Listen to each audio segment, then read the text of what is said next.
dito para ele: crede no Senhor, vosso Deus, e estareis seguros. Crede nos seus profetas, e prosperareis. Você crê que ainda que a crise tenha vindo contra você, você crê que você pode prosperar? Você crê que a palavra que vai ser ministrada hoje vai ser uma palavra que vai mudar a história da tua vida financeira, profissional, econômica, vai mudar a história da sua família, vai mudar a história da sua saúde, vai mudar a história da sua fé? Quem crê nisso, diga glória a Deus. Então, por favor, em nome do Senhor, e agora, de acordo com a palavra do profeta, desocupe as suas mãos e vamos adorar aquele que é digno, aquele que é merecedor. E toda honra, por isso, aplaude. E diga glória a Deus. Glória. Aleluia. Vai pedir que você é poderoso. A tua palavra vai ser pregada agora. Devolve, Senhor, os obstáculos de entendimento. Tudo aquilo que só tem a pregação e entendimento. A prática e a recepção da tua palavra. Deus querido, Deus Santo, queremos a tua proteção, mas usa agora o profeta para abençoar a tua igreja, para abençoar o teu povo, e envia a tua palavra com poder e autoridade, e que a tua palavra vá e produza o resultado para o qual está sendo mandada, em nome do Senhor Jesus. Diga amém, Jesus. Por favor, tome seu assento. Tome seu assento, por gentileza. Aqui vemos a história deste grande rei, deste homem de Deus e um grande líder chamado Josafá. E Josafá, cujo nome quer dizer o Senhor julga. Repete comigo: Senhor julga. Vamos melhorar? Repete comigo assim: Senhor julga as minhas causas. Então vemos que o Senhor julga, ele está julgando uma causa agora. E ele está julgando a causa do rei Josafá. E o rei Josafá era o rei de Judá, um dos reis que comandou bem Judá, comandou bem Jerusalém. E aqui vemos que, como todas as pessoas que têm na face da terra, elas passam por um tipo de luta, por um tipo de problema, por uma situação de crise. Mas Josafá está passando por uma das piores, porque além dele ter que tomar conta da vida dele e da família dele, ele tem uma grande responsabilidade, uma grande autoridade colocada sobre os ombros dele. E Josafá, este líder, ele vai receber uma péssima notícia, uma difícil notícia, uma terrível notícia. Os moabitas e os amonitas, povos que realmente pegavam as mulheres grávidas, rasgavam a barriga das grávidas, arrancavam o bebê para estarem apresentando a deuses da época. E na verdade eles pegavam também os seus prisioneiros de guerra, de batalha, furavam os olhos dos prisioneiros, ou seja, eram pessoas ruins, muito más. Então Josafá, sabendo disso, ele vai receber aquela notícia péssima, aquela notícia que causou muito espanto em toda Judá, e ele vai olhar para um lado, para o outro, e vai falar: e agora? Olha para esse menino, esse filho está do lado, fala para ele: e agora? O que fazer? Fala para ela: e agora? Então nós podemos ver essa história aqui, capítulo 20, versículo 1, que diz assim: e sucedeu que depois disso, os filhos de Moabe, os filhos de Amon, e com eles alguns outros dos amonitas, vieram a peleja contra quem? Contra Josafá. Mas que caso? Será que eles estão vindo realmente só contra Josafá? Uma multidão como essa vindo só contra Josafá? Não, eles estão vindo contra o povo de Deus. Eles estão vindo contra uma autoridade, mas uma autoridade que leva o nome de todos. É assim que acontece quando você é uma autoridade. O inimigo ele não vai vir só contra você, ele vai vir contra você, mas ele vem para querer pegar alguma coisa da tua família, ele vem para querer destruir alguma coisa no teu casamento, ele vem para tentar destruir o teu ministério, a tua saúde, a tua fé, ele vem para tentar te derrubar de verdade. É isso que ele vem tentar fazer. E aqui nós vemos a palavra de Deus falando que eles estão vindo contra Josafá, mas na verdade, quando nós procuramos entender isso, nós vemos que eles não estavam vindo só contra Josafá, não só contra o povo de Deus, mas já que Josafá era uma pessoa que estava regendo, estava ali direcionando, estava guiando, estava agindo como autoridade que abençoava aquele povo, e era o povo de Deus, os moabitas acabaram de comprar uma briga com Deus.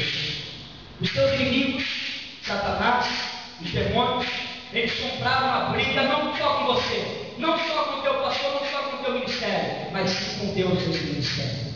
Então, quando nós vemos que na verdade o diabo ele tenta se levantar O que fazer se, poxa, veja que Josafá é o grande líder aqui, Josafá é aquele líder que ele tem que comandar e guiar todo esse povo. Mas olha só a notícia que vem até ele, versículo 2. Então vieram alguns que deram um aviso a Josafá, dizendo: vem contra ti uma grande multidão, além do mar da Síria, e eles que já estão em Hazazon Tamar, que é Engedi, ou Engedi, como deve estar na tua tradução. E sabe o que quer dizer esse lugar? Fonte de cabritos. Eles estão vindo e estão acampando na fonte de cabritos. Amados, você sabe que a ovelha é um animal obediente ao pastor, sim ou não? Mas o cabrito e o bode, tanto que o coxo infeliz ele chega a ficar mal cheiroso, né? É uma catinga terrível. Tenta pegar ele. A ovelha se segura, a ovelha nem reclama, uma hora toma banho. Sei que tem ovelha que não gosta de tomar banho, não pode tomar banho. Ou seja, aí vai o cabrito, tenta segurar o bode, aquele bicho fedorento, sujo, vai dar um banho nele. E vai espernear, vai dar cabeçada em você, vai fazer de tudo para não ir. E não vai obedecer. Então nós temos, amados, que na verdade a pessoa, existem pessoas que estão seguindo algo que não vem de Deus. Existem pessoas que estão seguindo exemplos de autoridades ou de autoritarismo que pessoas têm mostrado. E não é isso que Deus tem te chamado para fazer. Nós temos aqui esse grande exemplo deste rei Josafá. E amados, aconteceu uma certa vez que um pai de família, ele estava trabalhando, estava comandando, estava cuidando da obra. E ali, o filho dele olhou como é que ele estava fazendo aquela obra, como é que ele estava trabalhando. O filho dele vai olhar e falar: papai, mas como é que você faz isso tão retinho, tão certinho? O filho dele vai olhar e falar: poxa, porque está muito certo. O pai vai falar: filho, porque, pai, mas não tem linha nenhuma aí, não tem nada para o senhor seguir reto. Mas, meu filho, eu estou firmando um ponto lá. Eu olho para um ponto, fixo aquele ponto e vou direto, eu vou só naquele alvo. Eu fixo aquele alvo e vou naquele alvo, nada pode me parar até eu chegar lá. É assim? É. Ah, então tá bom, papai. Eu posso trabalhar com o senhor? Pode sim, inclusive eu estou querendo dar um descanso, estou um pouco cansado. Você pode fazer isso para mim aí, por enquanto? E daqui a pouco eu volto para ver como é que você está. O pai para descansar um pouco. Quando volta, né? Ele dá aquela espreguiçada, quando ele olha, ele toma até um choque. Ele vê aquele 8, né? Tudo em curva. Ele fica desesperado: ô meu filho, vem aqui, meu filho. E você fez? Pô, papai, você não falou para mim seguir o alvo? Seguiu o alvo. Não, mas que alvo você seguiu? Aquele bode ali, ó, está andando para lá e para cá, mas não seguiu ele. À medida que o bode estava andando, ia seguindo. Ou seja, existem pessoas que têm seguido mais exemplos.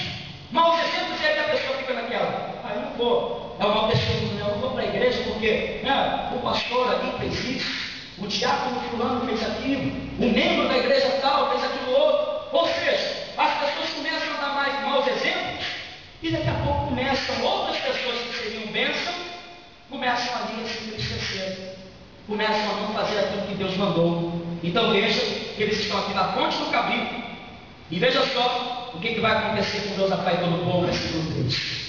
Então Josafá perdeu e pôs-se a buscar o Senhor, e apregou o jejum em todos os lugares. Isso fizemos aí alguns anos atrás, né? E Judá se juntou para pedir o que, amados? Socorro a quem? Ao Senhor, a Deus. Também de todas as cidades de Judá vieram para buscarem o Senhor. E pôs-se Josafá em pé na congregação de Judá e de Jerusalém, na casa do Senhor, diante do pátio novo. Josafá podia estar descansando em casa, né? Ou então ele poderia estar, ele estava com medo, mas ele poderia fazer o que? Não vamos resistir dessa. Faz o seguinte, gente, cada um vai para o canto, cada um foge, e depois a gente volta tudo de novo, não tem problema nenhum. Mas ele, lá na casa do Senhor, ele se levantou e se colocou de pé. Versículo 6. E disse, vai orar: ah, Senhor, Deus de nossos pais, porventura não és tu, Deus dos céus? Pois tu és dominador, ou seja, tu és autoridade sobre todos os reinos da gente, e na tua mão a força e o poder. Veja que está na mão da autoridade, força e poder, e não há quem possa te resistir. Porventura, ó Deus nosso, não lançaste tu fora os moradores desta terra de diante do teu povo de Israel, e não abreste a semente de Abraão, teu amigo, para sempre? Ou seja, Josafá estava orando, falando: Senhor, o senhor lembra, não lembra? O senhor não se esquece de nada. O senhor lembra quando o senhor prometeu que quando o teu povo passasse situações difíceis, eles entrassem na tua casa e começassem a orar, e eles Eu acredito que o Senhor está fazendo isso hoje. Era isso que Josafá estava passando para o povo. Olha, veja o instinto de liderança que ele está fazendo agora. Veja que a inspiração desse líder, como ele está incentivando os liderados a se levantarem. Ele se levanta dentro da casa de Deus. Ele não fica prostrado perante as lutas.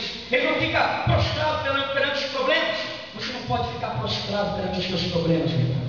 Ainda que venham os problemas, ainda que venham as situações. Saiba que o teu inimigo ele pode estar no monte dos cabritos, na fonte dos cabritos ou outras coisas mais, mas você está no curral das ovelhas, você está no curral